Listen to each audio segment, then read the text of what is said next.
is Roxana, and I'm from the Seville Library. And today, before we get started with our craft, I just wanted to show you an easy hot cocoa that you can make in the microwave. So let's get started. So the first thing you're going to do is add your sweetener and a tablespoon of cocoa to your mug. Add a little splash of milk and stir it up to make a paste. Alright, and then you're going to go ahead and add the rest of your milk. And you're going to pop it in the microwave for 1 minute or until it's hot. So you want to watch it.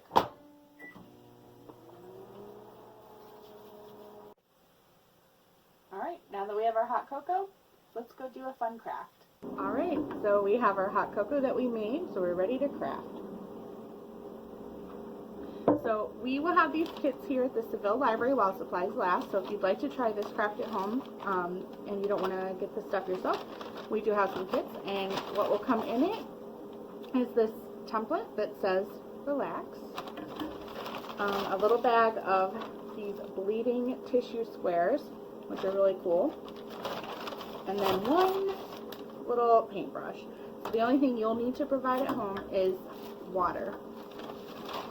So this craft is pretty simple, but it can take a little time, so you want to take your time doing it.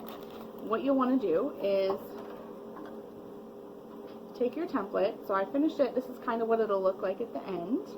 So you'll take it on both sides and you'll lay out these little bleeding tissue squares.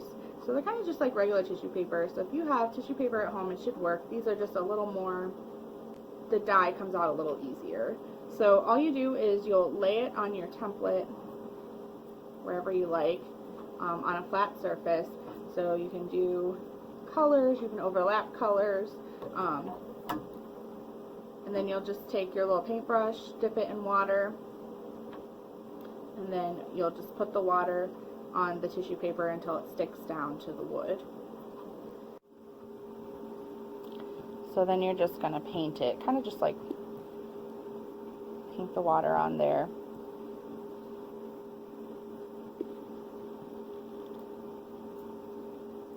You can even put water on the wood first. It might help the paper stick down.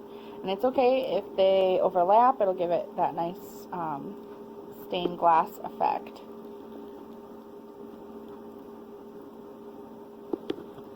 Alright, so I'm going to go ahead and finish this, and then when I come back I will show you what it looks like. It looks like now that I've got all of the bleeding squares on.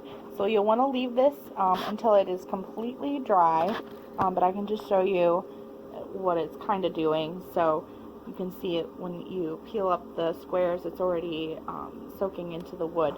So once it's completely dry, you can just simply take all the squares off and discard them, and then hang up your craft for everyone to see. Well, thanks for watching, and remember to pick up your kit at the Seville Library, and if you have any questions, please don't hesitate to contact us.